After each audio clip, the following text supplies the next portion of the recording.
Vamos a empezar a compartir acerca de cómo debemos nosotros conducirnos como iglesia y con un propósito. Esto es importante, hermanos. Nosotros hemos llegado a la iglesia porque un día el Señor Jesucristo tuvo misericordia de nosotros y quiso que nosotros alcancemos salvación. ¿Amén? Ok. Hay una verdad que quiero que entendamos al empezar este mensaje y las verdades que vamos a estudiar a partir de hoy. ¿Y saben cuál es? Que el Señor no nos dio ni nos ha dado conforme a lo que nosotros merecemos. Si somos honestos a la luz de las Escrituras, ¿qué es lo que merece cada uno de nosotros? ¿Alguien lo sabe? El infierno. La Biblia dice: por cuantos todos pecaron, están destituidos de la gloria de Dios. Y la Escritura dice que la paga del pecado es la muerte, y es la muerte eterna. Es decir, que cada uno de nosotros lo que merecía antes de llegar a Cristo y lo que merecemos si seguimos pecando, es decir, aún llegando a Cristo, si seguimos pecando, ¿saben qué es? El infierno. Pero Dios en su misericordia quiso que le conozcamos antes de darnos lo que realmente merecemos. ¿Cuán grande es la misericordia de Dios? Y yo no digo esto para que ustedes se sientan condenados, no, en absoluto, sino para que entendamos que la misericordia de Dios es grande para con cada uno de nosotros. Y por eso es importante que entendamos en qué consiste la vida cristiana. Ok, la vida cristiana empieza el día en que Cristo llegó a nuestros corazones y nos salvó, nos dio la salvación. A partir de ese momento, delante del Padre, nosotros somos contados como justos, porque fuimos justificados por medio de la sangre de Jesucristo. Sin embargo, el ser contados como justos es solo el inicio de la caminata cristiana, no es el fin. El fin es que lleguemos a ser justos y terminemos en el cielo. La Escritura nos dice en el libro de Apocalipsis que en el día de las bodas del Cordero, que la novia, que la esposa, se ha vestido ¿de qué? De lino limpio y resplandeciente, que son ¿qué? Las acciones, las obras o las acciones justas de los santos. Es decir, que en el momento en que Jesucristo llegó a nuestras vidas, sí nos salvó, sí nos justificó y somos contados como justos, pero es el inicio de la caminata. Hay mucho camino por delante que recorrer hasta el día en que, si Dios tiene aún misericordia de nosotros, porque fallamos, cada día le fallamos al Señor. Y antes de entrar en materia, otra cosa que quiero que entendamos claramente es que los cristianos sí cometen pecados, sí pecan los cristianos. Es normal que pequemos, sí, porque aún no alcanzamos la perfección. Pero no es normal que una persona que dice ser cristiano o que se llama cristiano viva en el pecado y se deleite en el pecado. Eso no es normal. Por nuestras debilidades, por nuestros errores, le vamos a seguir fallando al Señor. Pero no es normal que nos deleitemos en el pecado y que sigamos una vida de pecado. Por eso el título de este mensaje es Principios de la vida cristiana. Quiero que entendamos esto. Cuando nosotros recibimos algún tipo de educación que tenga que ver con ética, en los colegios dan algunas materias de estas y se habla mucho de moral, ¿verdad? Se habla de principios. Yo quiero que entendamos algo, que los principios son leyes establecidas por Dios. Por ejemplo, la ley de la gravedad es un principio, y es un principio que Dios estableció en la naturaleza. Cualquiera que quiera violar la ley de la gravedad no puede violarla. ¿Qué pasa si alguien dice, para mí no existe la ley de la gravedad, y se arroja desde allá arriba? La ley de la gravedad lo va a castigar, lo va a quebrantar. Los principios son eso exactamente. Son leyes que no puede el hombre quebrantar. Si el hombre intenta quebrantarla, él se va a quebrantar. Pero el principio sigue firme, sigue ahí porque Dios lo puso y es eterno. Lo que Dios establece es eterno.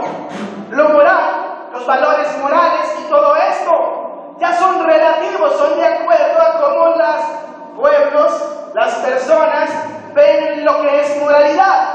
Y eso puede ser condicionado por las creencias de las personas, pero no así los principios. Lo que quiero que entendamos es que al momento de hablar de un principio, vamos a hablar de aquello que Dios ha establecido para los cristianos.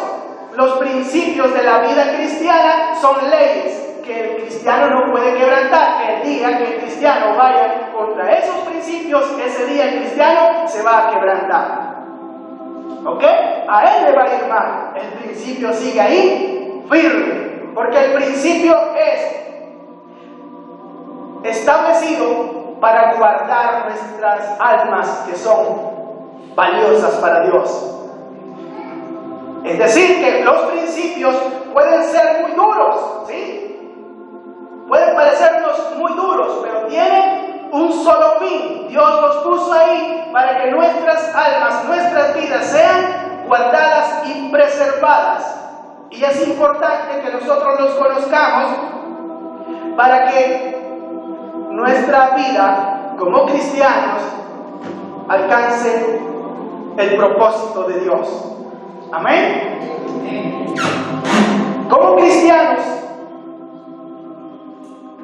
yo quiero espero que todos tengamos este propósito o este anhelo en nuestro corazón. Como cristiano, el deseo más grande de nuestro corazón debe ser el avance del reino de Dios y que el nombre de Dios sea glorificado en nuestras vidas y con nuestras acciones. Eso es lo que busca un cristiano genuino, un cristiano verdadero.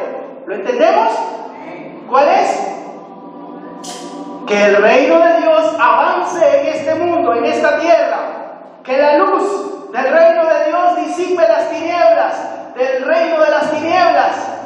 Y que el nombre de Dios sea glorificado en nuestras vidas por medio de cada una de nuestras acciones, en nuestras vidas.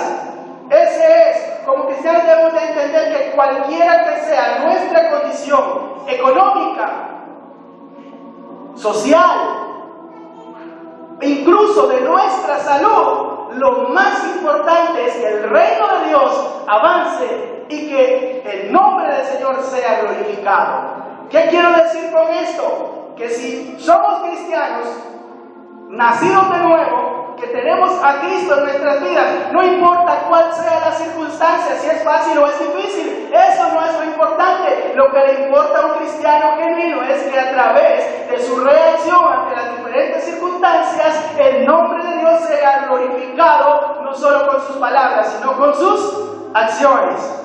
Ese debe ser nuestro mayor anhelo y cada día debemos de trabajar en aportarle algo al crecimiento del reino de Dios. Ese es un cristiano genuino. Porque quiero que meditemos en la iglesia de Antioquía, porque a la luz de las Escrituras, esta iglesia tiene mucho que enseñarnos a nosotros. Esta es llamada la iglesia modelo, incluso de todas las iglesias fundadas en el Nuevo Testamento por los apóstoles. Esta es llamada la iglesia modelo, la iglesia que alcanzó las cosas más importantes y que puede darnos las lecciones más importantes a nosotros. Sin duda, esta iglesia con su vida hizo que el reino de Dios se expandiera hacia otros lugares y el nombre de Dios recibió mucha gloria, y hasta el día de hoy esta iglesia sigue dándole honra y sigue dándole gloria al nombre del Señor. Han pasado ya casi 2000 años, pero esta iglesia sigue glorificando el nombre de Dios. Y eso es lo que quiero que entendamos. Lo que hacemos hoy nosotros como cristianos en nuestra vida puede glorificar a Dios no solo hoy, sino muchos años después. Lo que hacemos como cristianos puede tener trascendencia, y eso es lo que debe de entender un cristiano: tener la visión de que su vida afecte a otras vidas no solo hoy, sino por muchos años más en el futuro. Amén. ¿Qué dicha obtenemos nosotros hoy en día? Y es la dicha de que el nombre de Dios no solo puede impactar, o el mensaje de salvación no solo puede impactar a otras personas hoy, sino que lo puede impactar muchos años en el futuro. Y aquí está algo tan importante. Preguntémonos esto, porque es lo que quiero que encontremos respuesta. ¿Por qué es importante para nosotros aprender de esta iglesia de Antioquía? ¿Por qué es importante que cada uno de nosotros aprenda de esta iglesia? Es sencillo. Fue aquí donde por primera vez a los seguidores de Cristo se les llamó cristiano. Es decir, que estas personas con sus vidas produjeron un impacto en todos aquellos que les vieron, que estas personas dijeron: ellos son como Cristo, ellos tienen la vida de Cristo, por eso son llamados cristianos. Es decir, son los de Cristo, son los que reflejan a Cristo y son los que viven como Cristo, son los que tienen el mensaje de Cristo.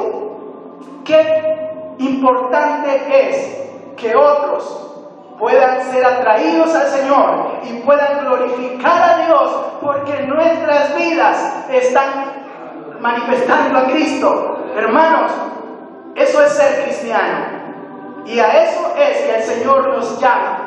Y aquí en este lugar, es cierto, hay muchos que ya tenemos años caminando con el Señor, pero la pregunta es: hoy mi vida en este momento está glorificando a Cristo. Hoy mi vida se ha convertido en un canal para que el reino de Dios pueda llegar a otras personas. Esa es la pregunta a la que debemos responder. Lo que ya hicimos, eso ya es pasado. Es cierto que afectó a otras vidas, pero a partir de este momento yo quiero que lo hagamos de una manera que para nosotros venga a ser un compromiso, y ya no un compromiso con nosotros. Quiero que hagamos un compromiso delante del Señor, sí, de parecernos a Cristo. Ese es el compromiso, de aprender de Cristo, de imitar a Cristo y de mostrarle al mundo lo que es Cristo. Amén. No hay llamamiento más grande que este. ¿Usted cree que hay algún llamamiento más importante? No hay un llamamiento más importante que asumir el reto de empezar a vivir como Cristo y de dar a conocer a otros al Cristo que impactó al mundo, y lo ha impactado a través de la historia muchas veces, no a través de personas comunes como nosotros, y Él puede hacerlo hoy. Este mensaje nos va a servir para entender un poco, pero como base también, como cimiento para estas verdades que vienen después de hoy. En primer lugar, debemos de aprender de esta iglesia porque la mano del Señor estaba sobre ellos. Quiero que lo veamos. Dice en el versículo 19, en el versículo 20: pasaron hasta Finicia, Chipre y Antioquía, y no hablando a nadie la palabra, sino solo a los judíos, Pero había entre ellos unos varones de Chipre y de Cirene, los cuales cuando entraron en Antioquía hablaron también a los griegos, anunciando el evangelio del Señor, en el versículo 21. Y la mano del Señor estaba con ellos. Esto es importante. ¿Qué significa para un cristiano que la mano del Señor esté sobre ellos?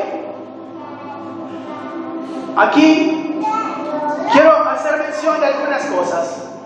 Cuando José fue llevado como esclavo a Egipto, la Escritura nos dice que llegó a la casa de un hombre llamado Potifar, y todo lo que había en la casa de Potifar, sus negocios, todo lo que este hombre hacía, fue prosperado. ¿Y cuál fue la causa por la que esto fue prosperado? ¿Quién se acuerda? Sí, la mano de Dios estaba con José. El favor de Dios estaba con José y afectó a un hombre, pero era impío, no era un hombre del pueblo de Dios, pero afectó positivamente a ese hombre.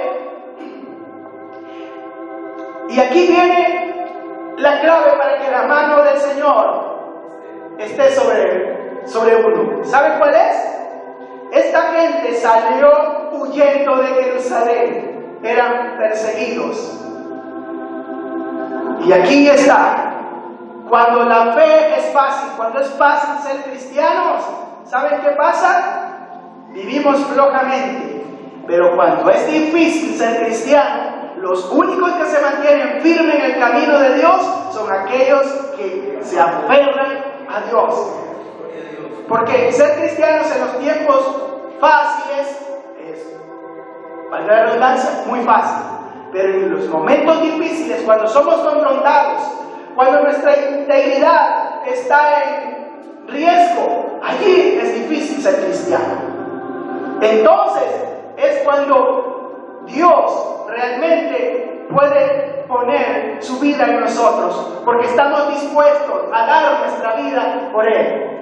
Y cuando estamos dispuestos a dar nuestra vida por Él, entonces Él pone lo mejor que tiene en nuestras vidas.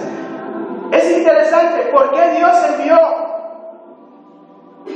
la persecución a estos cristianos.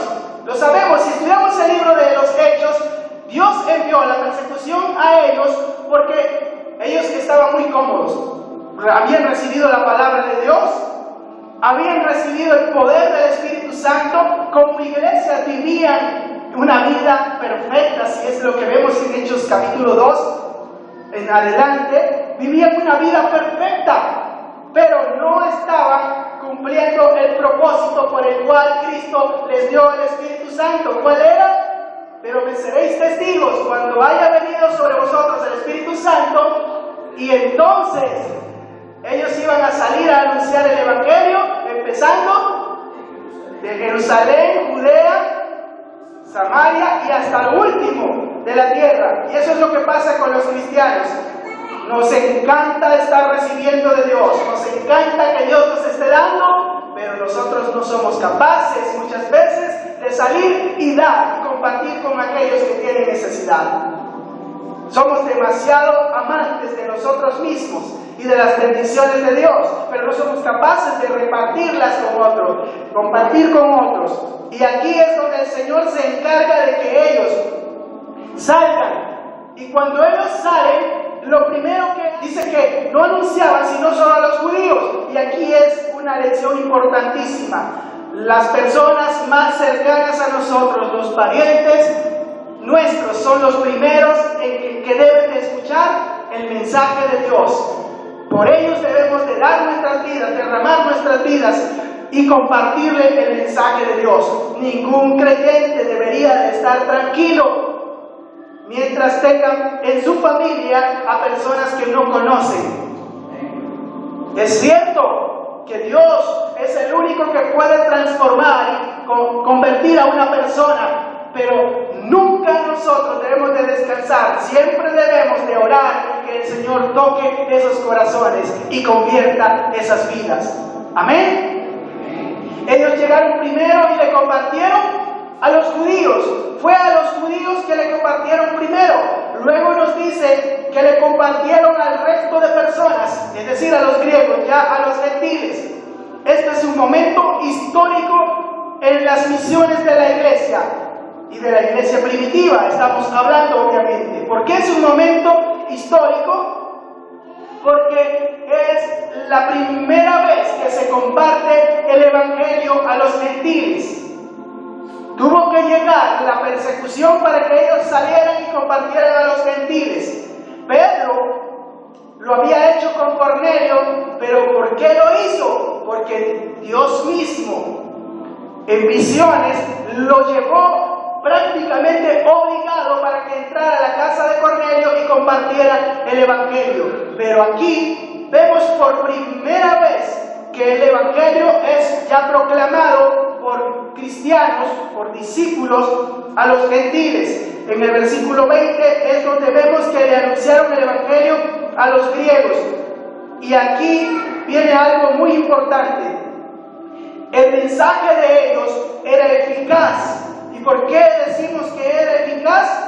Por esto mismo, la mano del Señor estaba con ellos y gran número creyó y se convirtió al Señor. Esto es importante y es una evidencia de que su mensaje era un mensaje eficaz, porque la gente creía y se convertía al Señor.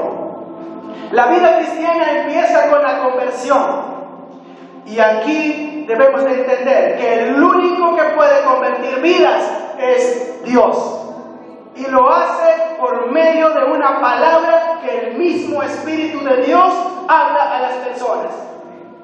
El testimonio de las Escrituras es que Él os dio vida a vosotros cuando estabais muertos en vuestros delitos y pecados.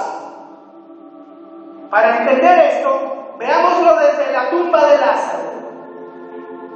Lázaro está muerto y tiene ya 4 días en la tumba. Y aquí yo quiero que lo entendamos. ¿Qué hubiese pasado si uno de los parientes cercanos de Lázaro se acerca a la tumba de Lázaro y le dice: Lázaro, escúchame, levántate y sal de la tumba? ¿Qué hubiese pasado? Nada. ¿Por qué? Porque está muerto. Y los muertos no son capaces de oír. Entonces, ¿qué es lo que hacían las hermanas? Llorar por Lázaro. Y cuando el Señor llega, ella tiene toda la razón. Ella había visto a Jesús hacer milagros y sanando enfermos. Y ella creía que el Señor era capaz de sanar a Lázaro, pero cuando estaba vivo, le podía preservar la vida. Lázaro representa a aquellos que están muertos en sus delitos y pecados y no son capaces de oír la palabra de un evangélico o de un cristiano. Eso tenemos que entenderlo. Aunque prediquemos bonito, aunque sepamos toda la Biblia, ninguno que está muerto es capaz de oír nuestra voz. Para que un mensaje sea eficaz, a través de nuestra boca tiene que hablar el Espíritu de Dios, porque solo Él puede vivificar a los muertos. Ese es el proceso natural y es el proceso espiritual. Cuando Dios formó a Adán, ahí estaba el cuerpo, estaba completo, pero no había vida en él. ¿Qué fue lo que Dios hizo? Sopló en él aliento de vida, el ruach divino, el Espíritu de Dios produjo lo que es nefesh, que es el alma, y Adán llegó a ser un alma viviente. ¿Qué significa esto? Que el hombre no es capaz de resucitar a ningún muerto. Solo el Espíritu de Dios puede dar vida. Lo hizo con Adán antes de que éste llegara a ser un ser vivo, y lo puede hacer con cada persona que ha muerto por el pecado, que está muerto en sus delitos y pecados. Pero cuando Cristo llegó a la tumba de Lázaro, ¿qué sucedió? Lázaro pudo oír. ¿Sabe por qué? Porque hasta los muertos pueden oír la voz de los cielos. Y esa es la clave. Para que un mensaje sea eficaz, el Espíritu de Dios debe llenar nuestras vidas. Antes de salir, tenemos que buscar el Espíritu de Dios, para que el Espíritu de Dios llene nuestras vidas y las palabras que salgan de nuestras bocas puedan resucitar muertos. Todos nosotros podemos hacerlo, pero ¿cómo? El Espíritu de Dios habla a través de nuestras vidas. ¿Lo estamos entendiendo? Ninguno de nosotros lo que podemos hacer es recitar versículos de la Biblia, pero estos no harían nada en nadie. El único que puede dar vida es el Espíritu de Dios. Y por eso, cuando el Señor clamó y dijo: Lázaro, ven fuera, Lázaro salió, aún con las vendas y todo. ¿Por qué? Porque era el Espíritu de Dios el que hablaba a través de su boca. Él lo dijo en el inicio: por cuanto el Espíritu de Dios me ha ungido, ¿para qué? Para proclamar buenas nuevas. Y aquí está la clave: el mensaje no será eficaz a menos que el Espíritu de Dios hable, porque solo Él puede resucitar muertos. Esta iglesia tenía la mano de Dios sobre su vida, y eso es lo que nosotros debemos de buscar. Tener la mano de Dios es tener la diestra poderosa de Dios. Él le dijo a Israel que con mano poderosa los redimió de Egipto, y así es, y así será siempre. Solamente cuando Dios extiende su mano poderosa, las personas pueden ser redimidas y pueden ser convertidas. Se añadió gran número, pero ¿por qué? Porque la mano poderosa de Dios estaba sobre estos y su mensaje era eficaz, era efectivo. Eso hace que el mensaje sea efectivo. En segundo lugar, debemos de aprender de esta iglesia, porque la gracia de Dios también estaba sobre ellos. No solo la mano de Dios estaba sobre ellos, sino que también la gracia de Dios estaba sobre ellos. Y esto es importante. Llega Bernabé, y veamos lo que ve Bernabé en estas personas. Dice el versículo 22: llegó la noticia de estas cosas a oídos de la iglesia que estaba en Jerusalén, y enviaron a Bernabé que fuese hasta Antioquía. Cuando llegó y vio la gracia de Dios, se regocijó. ¡Qué importante! La gracia de Dios sobre estas vidas era visible. Aquí dice que Bernabé vio la gracia. Hermanos, la gracia de Dios es visible y puede ser visible para otras personas sobre nuestras vidas. ¿Cómo puede suceder eso en la vida de un cristiano? Para eso es importante entender qué significa gracia. ¿Qué es la gracia de Dios? Bueno, en primer lugar, quiero que sepamos que la gracia de Dios es la única que hace salvo al pecador también. En Efesios 2:8 dice, ¿qué es lo que dice en Efesios 2:8? Es un versículo muy conocido y usado en el evangelismo. Por gracia soy salvo, y esto no de vosotros, pues es don de Dios. Ok. En primer lugar, la gracia tiene una acción primaria que es la salvación del pecador. Y esta gracia es un don de Dios. Es decir, que la gracia llega primero al pecador para darle la capacidad de oír la palabra de Dios. Fue lo que sucedió con Lázaro. Cualquier persona le podía decir a Lázaro, hasta más fuerte de lo que el Señor Jesús le dijo: Lázaro, ven fuera. Pero Lázaro no podía levantarse. Pero cuando el Señor Jesús llegó, sucedió algo, y es que la gracia despertó a Lázaro. Y esto es importante. La gracia es una habilidad divina que es capaz de despertar a los muertos para que tengan conciencia de lo espiritual y vengan a la salvación.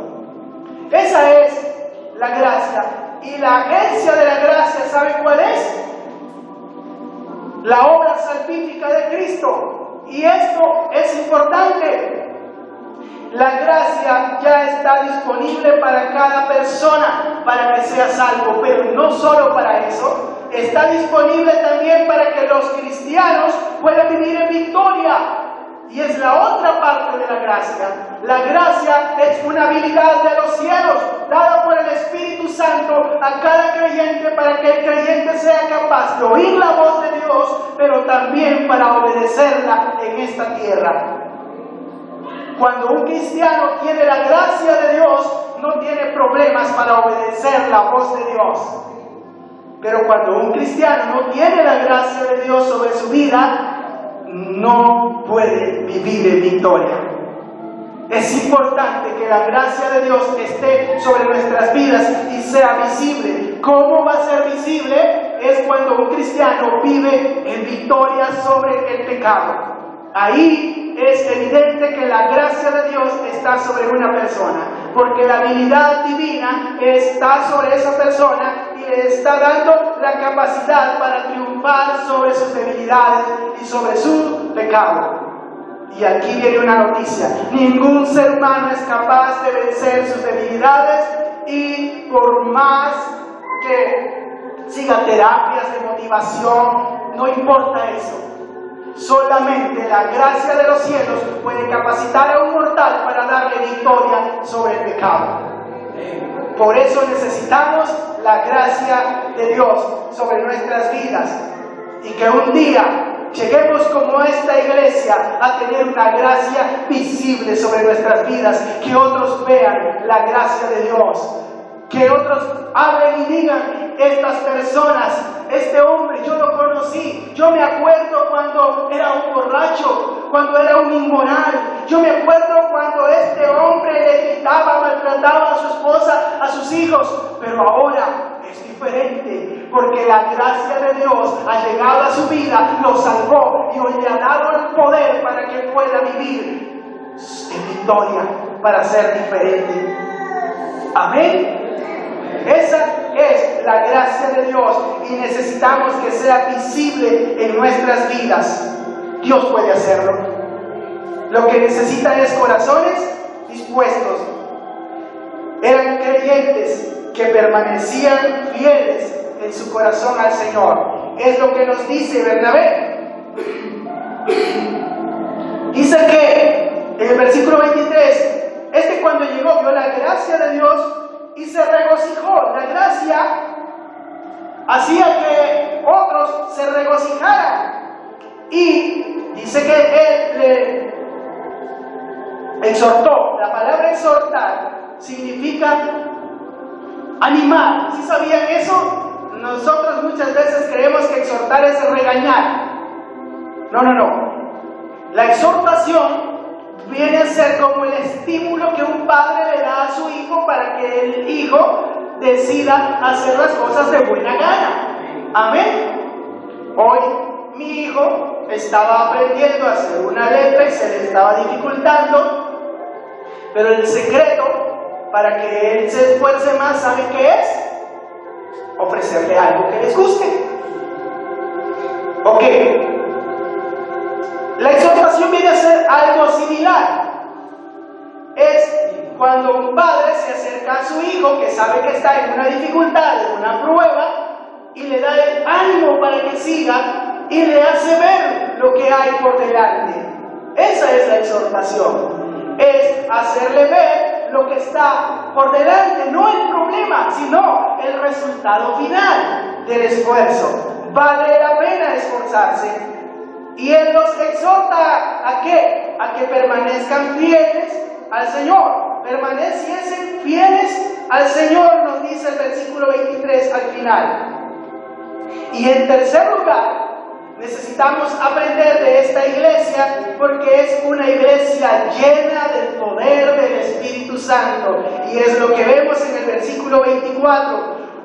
Y lo vemos en un hombre, pero sabemos que toda la iglesia primitiva experimentó esta gracia del poder del Espíritu de Dios sobre sus vidas. Dice, hablando de Bernabé, porque era varón bueno. En primer lugar, era un buen hombre. Y en segundo lugar, estaba lleno del Espíritu Santo. En tercer lugar, estaba lleno de fe. ¿Y qué más nos dice? Y una gran multitud fue agregada al Señor. Los cristianos en esta iglesia tenían cualidades maravillosas, sin duda. Y podemos verlo en este versículo. ¿Quién es un hombre bueno? Para que la Escritura hable de que un hombre es bueno, es porque ese hombre es bueno. Amén. Tiene que ser bueno. ¿Y cómo vemos que un hombre es bueno? Veámoslo desde el plano natural. Si yo veo a una persona necesitada y le extiendo la mano con una ayuda, ¿cómo me tilda el mundo? Como un hombre bueno, de buen corazón. Bernabé era un hombre bueno. Desde esta perspectiva quiero que lo veamos y veamos a toda esta iglesia buscando a personas que tienen necesidad y están tratando de extenderle una mano. Ese es un hombre bueno. Es aquel que está buscando a los necesitados. Y aquí quiero que sepamos cuál es la mayor necesidad de las personas. Es una necesidad espiritual, es de conocer a Cristo y ser salvos. Esa es la mayor necesidad. Para ser buenos cristianos tenemos que estar buscando personas para que éstas conozcan a Cristo. Y eso nos lleva al siguiente punto. No solo depende del anhelo y del deseo de que otros se salven, depende del siguiente punto, que otros sean salvos. Era lleno del Espíritu Santo. El poder del Espíritu Santo es indispensable para que un hombre sea tildado como un buen cristiano. Que el Espíritu de Dios llene su vida. ¿Sí? Este hombre era lleno del Espíritu Santo. Y aquí está la clave para poder despertar a los que están muertos o resucitar a los que están muertos en sus delitos y pecados. Es que el Espíritu de Dios llene nuestras vidas y fluya a través de nuestra boca. Que la palabra que nosotros hablemos no sea una palabra nada más humana, sino que sea la palabra de Dios, porque es la única que puede resucitar a los muertos.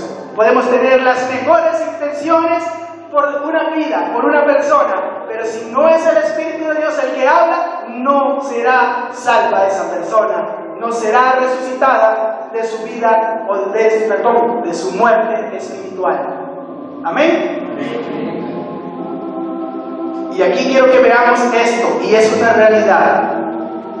Aunque sea familiar y lo amemos, si esta persona está en pecado, el testimonio del Espíritu de la Escritura es que está muerta. Y ahora debemos entender otra verdad. Dios permitió que nosotros le conociéramos primero y ha hecho disponible el poder de su Espíritu para que nosotros hablemos la palabra y que de nuestra boca el Espíritu saque la palabra con el poder para resucitar a esa persona de su estado de muerte espiritual. Amén. Necesitamos el poder del Espíritu, y uno de los propósitos por los cuales vamos a empezar la oración matutina un día a la semana es para que vengamos a buscar al Espíritu de Dios, para encontrarnos con el Espíritu de Dios y que el Espíritu de Dios nos bautice y nos llene de su Espíritu, porque solo así podemos compartir un mensaje diferente, solo así podemos llegar a personas que están muertas en sus delitos y pecados. Además de eso, era un hombre lleno de fe. La fe de una persona tiene que impactar a otra que no tiene fe. Es la única manera de que una persona incrédula quiera abrazar el camino del Señor, y es por la fe. He escuchado a muchas personas que dicen: yo no creía en el Señor, pero cuando vi a tal persona y la fe que tenía en el Señor, eso me impactó. Y por eso fue que yo busqué al Señor.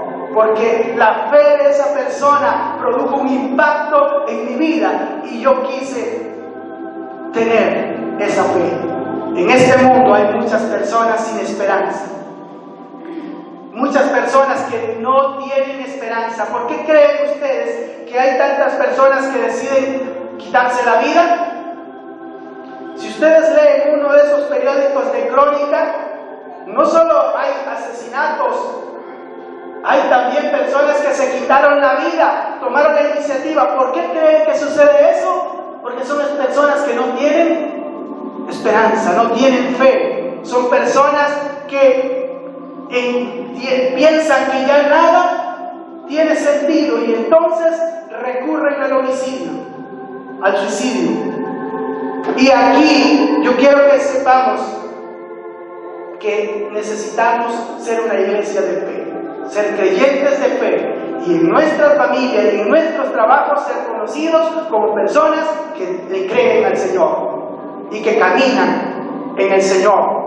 Una iglesia donde se enseñaba también la palabra de Dios. Es lo que nos dice que llegó Saulo, y cuando llegó Saulo, en el versículo 26 nos dice que le pasó con ellos un año y enseñaron a mucha gente, y a los discípulos se les llamó por primera vez cristianos.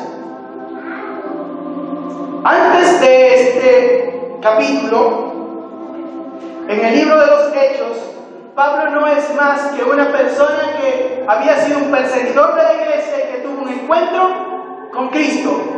Pero a partir de este capítulo, la vida de Pablo fue completamente diferente. Hasta aquí era conocido como Saulo de Tarso. Bernabé lo fue a sacar de Tarso, lo llevó a esta iglesia, y cómo era el mover de Dios en esta iglesia, que la vida de Pablo fue impactado de una manera tan tremenda, y de aquí en adelante Pablo fue un hombre diferente.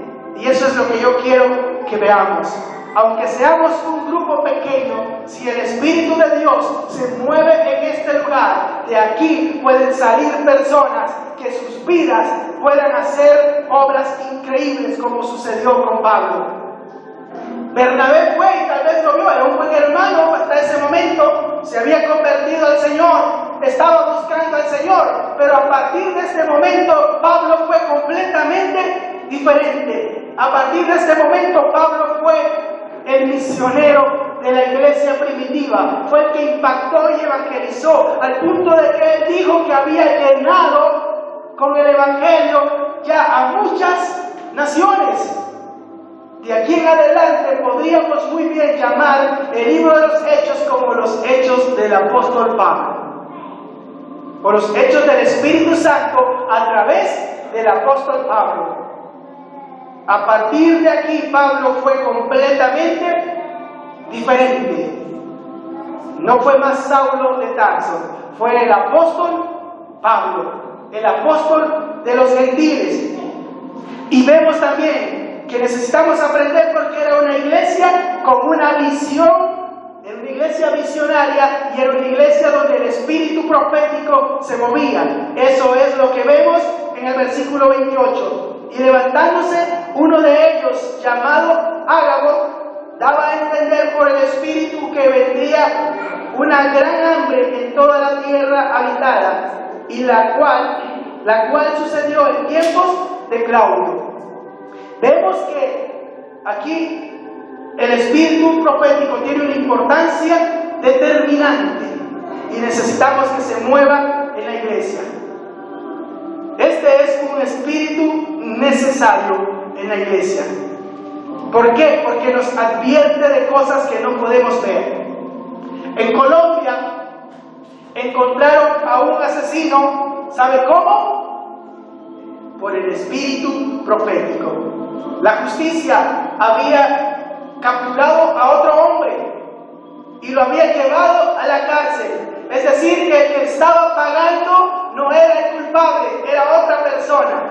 Pero Dios vio en el corazón de ese hombre, podemos decir, la necesidad, el arrepentimiento seguramente, y Dios permitió que un creyente, por medio de este espíritu, fuera donde las autoridades y le dijera: el culpable es tal persona. Y ve lo que hace el Espíritu Santo. Puede ser que cualquiera de nosotros sepamos de un caso similar y le digamos a las autoridades: ¿saben qué? Yo sé quién es el culpable, es aquella persona. Pero las autoridades que dirán: no, pues ya encontramos al culpable y lo tenemos preso. Y no le dan crédito. Pero este hombre llegó, y cuando el Espíritu de Dios está en la vida de una persona, cualquier persona puede creer.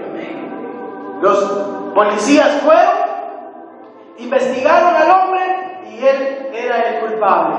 Y vean hasta qué punto este hombre, cuando fue confrontado con simplemente la presencia de este hermano, él confesó. Ni siquiera tuvo que ser investigado, interrogado ni torturado para confesar. Simplemente bastó la presencia de este hermano y confesó.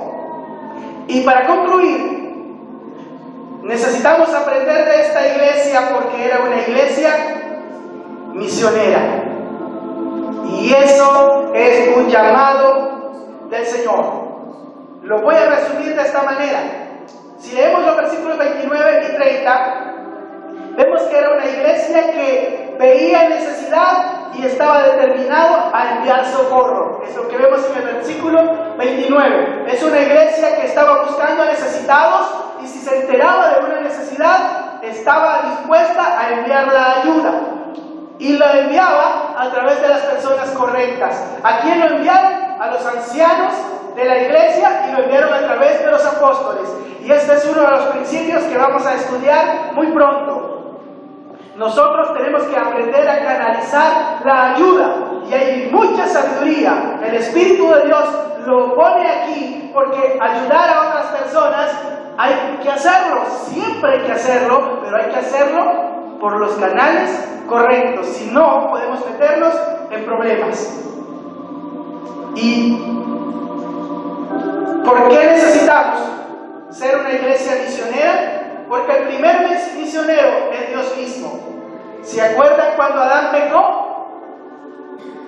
Adán estaba ocultándose de Dios, estaba escondiéndose, y Dios descendió del cielo al huerto y buscó a Adán. Él se convirtió en el primer misionero en buscar a una persona para llevarla al arrepentimiento y a la salvación. La obra misionera es la obra de Dios hasta el día de hoy, y lo podemos ver. Jesucristo en sus últimas palabras dijo: toda potestad me es dada en el cielo y en la tierra, por tanto id y haced discípulos a todas las naciones. La obra misionera fue la obra de Cristo. No fue solo la obra del Padre. En todo el Antiguo Testamento el Padre hizo misiones. Envió ángeles, envió profetas, envió líderes, envió diferentes tipos de personas. Dios es misionero y Dios envía misioneros. Y una iglesia misionera debe también entender que debe ser misionera, valga la redundancia, y debe de enviar misioneros. Dios siempre tendrá la oportunidad. Ya Dios mismo en este lugar está abriendo oportunidades en lugares aledaños. Ya tenemos un lugar que estamos visitando. Esta próxima semana vamos a tener otro grupo de personas que vamos a visitar, y Dios es un misionero y quiere que cualquier iglesia, si está en el propósito de Dios, en el plan de Dios, en el camino de Dios, haciendo la voluntad de Dios, haga lo mismo que Él hace. Amén. Recuérdenlo, necesitamos aprender de esta iglesia. ¿Por qué? Porque la mano de Dios estaba sobre esta iglesia. ¿Por qué razón? Más, porque la gracia de Dios estaba sobre esta iglesia.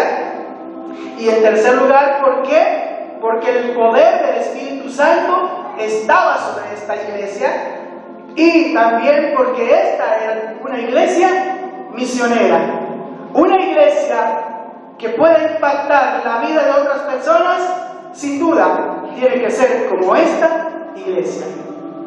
Hermanos, como iglesia Jesús el buen pastor, la pregunta es: ¿queremos ser una iglesia en la cual otros digan, esos son cristianos? Aquí está el ejemplo, y empecemos a movernos en estas mismas verdades. Que la mano de Dios esté sobre nuestras vidas. No estemos tranquilos si otros no pueden ver que la gracia de Dios está sobre nuestras vidas. Y no estemos tranquilos hasta que el Espíritu de Dios esté llenando nuestras vidas, y hasta que podamos decir como el apóstol Pablo: ay de mí si no anunciare el Evangelio, porque me es impuesta necesidad. ¿Sí?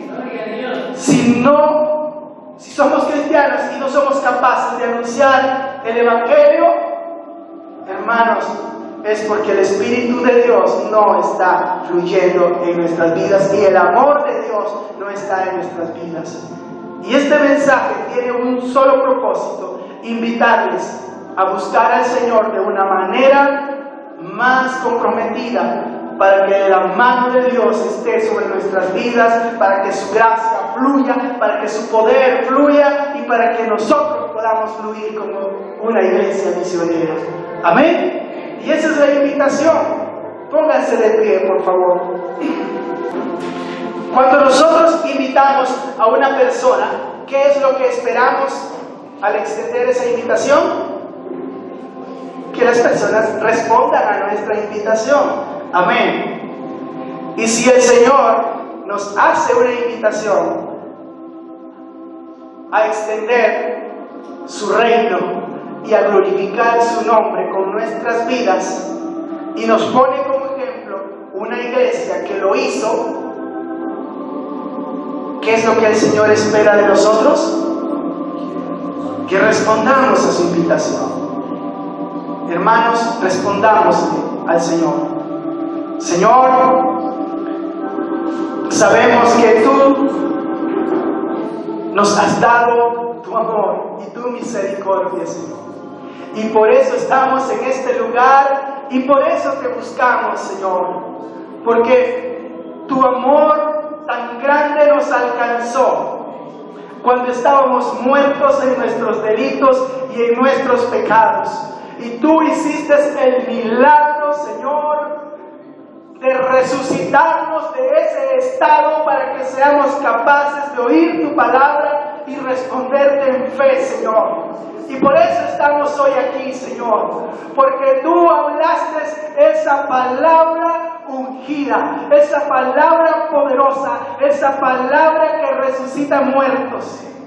Y hoy, Señor, nos estás invitando a ser parte de esa misma vida, esa vida que tiene el poder de tu Espíritu fluyendo, y que cuando abramos nuestra boca, Señor, los muertos puedan oír tu voz y puedan ser resucitados. Señor, ayúdanos a que a partir de hoy nuestras vidas y nuestro corazón, Señor, corra en pos de ti, buscando tu mano soberana y poderosa, el poder de tu Espíritu, tu gracia, Señor, para que podamos llevar tu palabra y resucitar muchos muertos en este lugar y en esta nación. Dios, tú lo puedes hacer, y sabemos que nos has llamado a tus caminos con ese propósito. Oh Padre, que tu Espíritu empiece a llenar cada una de las vidas dispuestas a servirte en este lugar, Señor, para que tu nombre sea glorificado y tu reino avance en este mundo. Gracias te damos, Señor. Amén.